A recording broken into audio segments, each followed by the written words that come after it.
After 3 consecutive editions, the Osasu Show Symposium, which has become a widely acclaimed forum where key stakeholders from the public, private and development sectors converge to discuss salient issues regarding sustainable development as it pertains to the welfare and livelihood of citizens, held its 4th edition with the theme Rethinking Africa. During the opening remarks, convener of the Osasu Show Symposium and CEO of TOS TV Network, Osasu Igbinedion, called on the continent to rise to the occasion of rethinking Africa as well as leverage its resources for repositioning in the post-COVID world. Words are not enough to describe the havoc caused by the COVID-19 pandemic, especially to families who lost loved ones. My prayer is that the Almighty God will comfort the bereaved and give those of us whose lives were spared a rethink to how we operate not only in business, but purposefully across board. The theme of this year's symposium is Rethinking Africa. This conversation is timely, given the lessons the pandemic has taught us regarding the need to be self-sufficient. We can no longer afford to rely wholly on a single commodity, or worse off, foreign aid. We saw how each nation and union began hauling for themselves personal protective equipment, ventilators, and medication at the initial stages of the pandemic. Most powerful nations bought up majority of life-saving supplies, leaving the poorer nations scrambling for peanuts. As Africans, it became clear that we have no one to rely on but ourselves. Not our international development partners, not our major trade partners, just us, Africans. It has therefore become imperative to devise homegrown solutions to the plethora of issues plaguing Africa. As a matter of urgency, we must rethink our policies, our politics, and the way we do business. Intra-Africa trade remains at an abysmally low 18% compared to intra-European trade at 69%, intra-Asia trade at 59%, and NAFTA at 55%. Can you imagine what Africa can become if the African Union prohibited the export of unrefined raw materials and unprocessed cash crops outside the continent? You see, the world cannot operate nuclear power plants without enriching Africa's uranium and plutonium. The world cannot advance technology without Africa's coltan used to build microchips and cobalt used to make lithium-ion batteries that store power for mobile phones, tablets, electric cars, and even space rockets. These examples are just scratching the surface of the global dependence on Africa. We therefore have the opportunity and the potential to force developed nations to invest in value creation on the African continent. At the symposium, former Deputy Governor of the Central Bank of Nigeria spoke from Washington, D.C., delivering his keynote address, which centered on human capital development in Africa. He called for more focus on human development and structural economic transformation, and not just GDP. In the world in which we are, rethinking Africa means that we have to take a second look at Africa's possibilities in the world today, especially the world as it's going to be shaped after the COVID crisis. This requires us to rethink the continent's future. And first of all, we have to recognize that we have to consciously own and shape our continent's future. This requires, in my view, that we develop a very robust kind of worldview as Africans. What is our view of the world? What is our interpretation of the world and our place in it? So this is very, very important and very fundamental. We need to know where we're coming from.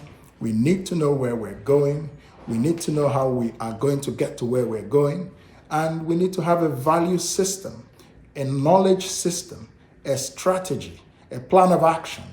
That's the mindset with which we should be looking at rethinking Africa and the possibilities for Africa's youth. On the presidential panel, which was moderated by the MC of the event, Woliagba-YPM, past president of Malawi, Dr. Joyce Banda, spoke about inequality on the continent and called for government to help women make income again. governments across Africa must decide that they are going to include women and include girls in that recovery program. I have been saying for the longest time that Africa must focus on the girl child from ages 0 to 10. Usually, our partners will come and support us in focusing on the girl child, the adolescent girl child. And my argument has always been that that is too late. There's so much harm that happens between the ages of 0 to 10. And that will get worse as a result of COVID-19. These are the girls who are sitting at home, they are being defiled, they are getting married, and the ones that got married, the 15,000 I talked about earlier in Malawi, are between the ages of 10 to 14. So we need to pay a lot of attention to the eradication of harmful traditions that negatively impact on our girl child. We must begin. We have seen the role that African women have played in growing our economies across the continent. As business women, as market women, which is what is not happening now. In looking forward, the strategy should be to make sure that the microfinance institutions, banks, are paying special attention to those women who are entrepreneurs anyway. African women don't just sit back and wait for handouts. African women wake up early in the morning, work 14 hours a day to bring a meal to their table, to work, to go to the market. That is not happening now. Governments, then, there should be political will to ensure that these women have access to income. They have access to income through income generation. Because when a woman brings income into the poor household, the household benefits. They have they have better nutrition, better health, and better education for children, including girls. Past President of Nigeria, President Goodluck Ebele Jonathan, joined the conversation at the panel where he talked about governance structure and democracy. Jonathan stressed that the way to have credible elections across the continent is to have electronic voting. To me, if Africa especially will move forward, it's not just about routine conduct of elections. This year alone, in West Africa, made up of 15 states, we have 5 states that have elections. So in terms of regular elections, we are progressing. But are these elections credible? And they really represent a constitutional democratic setting is the issue. Regular elections, fine. But elections per se, it's not democracy. If the votes of the citizens don't count, then it's as good as military dictatorship. So for me, the reforms should first gear towards making the votes count and taking a critical examination about the way elections have been conducted across the continent, from at least the ones I've observed. I've seen that the only thing that we must do to get there is through electronic voting. People may feel, yes, people could manipulate smart boys who can hack into the system and do all kinds of things, yes. But still, people still use the electronic system to move hundreds of millions of dollars across the world. So I still believe very sincerely that that is the way to go. African youth were not left behind, as one of the panel sessions was dedicated to the role of youth and entrepreneurship in Rethinking Africa. The panel session stressed the importance of young people in rebuilding the Africa that they dream and imagine. Care enough about the state of things to be part of something that is bigger than yourself, that is bigger than your own personal chase for success. See, everywhere you turn in Nigeria and everywhere you turn in Africa, you'll find problems, one after another. Some of these problems have existed for decades. But it's not enough anymore for us to just point fingers and complain, because talk is cheap and talk is easy. It's much more difficult to do something about what you see that is going wrong. So if you truly care about where we are as a country or where we are as a continent, then care enough to do something about it. You can participate in community service, you can donate to a charitable effort, you can participate in protests or politics or something. Just care enough to do something about where you've seen that we are. Be frustrated enough to do more than just talking and tweeting. Care enough to do something about it. In the very least, care enough to pay attention to who is participating in our politics, because they're the people that are setting the policies that we're all living and dying by. And so if you're not going to get involved in it yourself, at least pay attention to who is and care enough to participate in voting and participate in just paying attention to who's there. So point one is belief, point two is care. The last point is just to try. Mark Twain once said that patriotism is loyalty to one's country all the time and loyalty to the government when it deserves it. I stumbled upon that quote many years ago, and it has since informed many of my decisions and actions when it came to Nigeria. So whether it was by building businesses, protesting policies, or participating in politics, for me, it was always about attempting to be on the side of the people who want to make Nigeria better, want to make Africa better. Our generation has a responsibility to our people, to Nigeria, to West Africa, to the world. And we've watched as our futures have been squandered by the people who have gone before us, whom we hoped would prepare a nation for us to run with. So when I decided to run for office, it was to come understand that process. I told my friends, I said, we complain a lot about the conditions at home, about the state of affairs, but as young people, we hardly engage. And in order for us to understand how to effectively effect change or capture the system, it was important to learn to go through the process.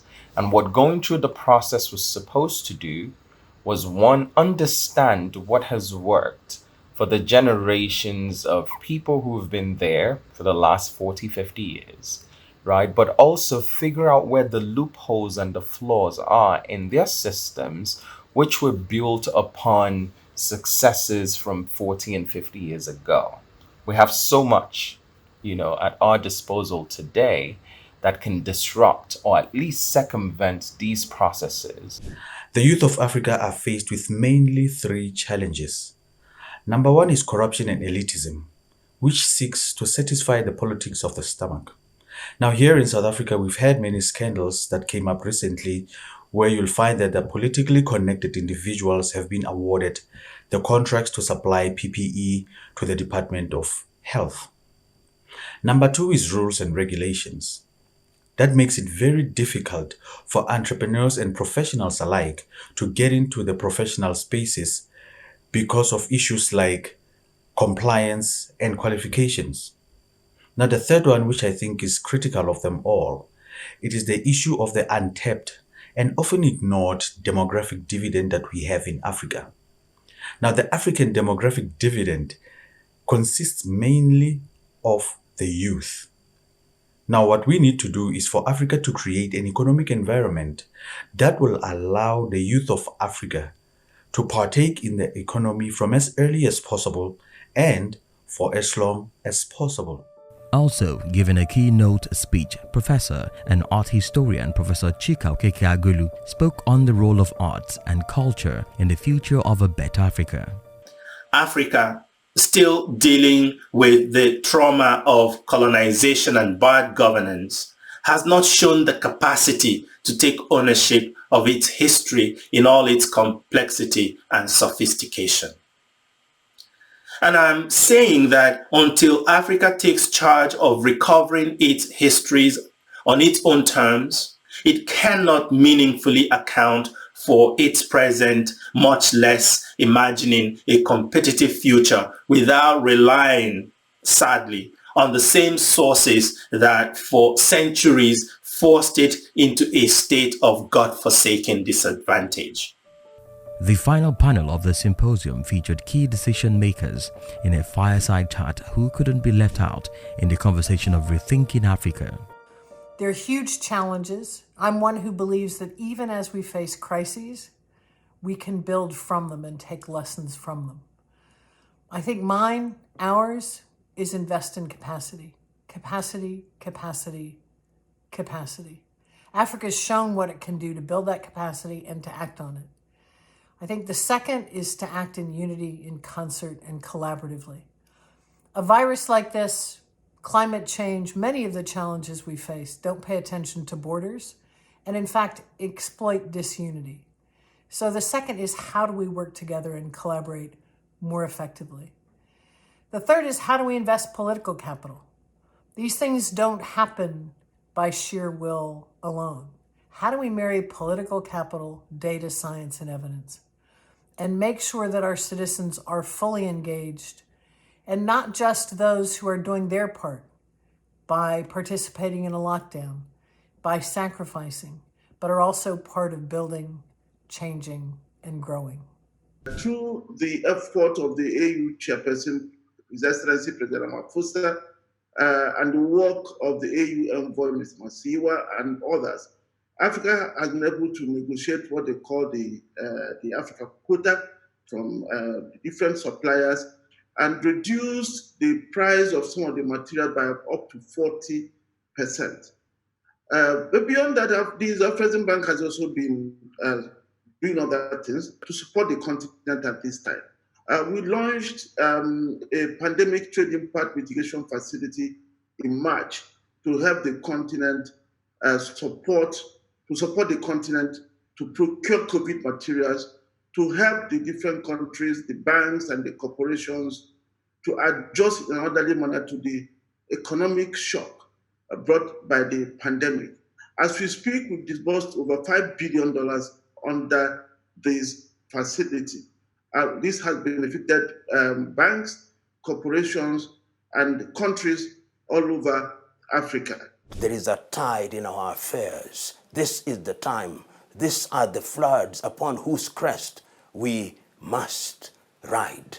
And Africa will be great. This thing that Africa is a deadbeat continent is a calculated, diabolical machination by those who want to subjugate Africa to make us repose in slumber. We must refuse. So let us go out there to create the big ocean that is in Africa. Each one of us must play our part.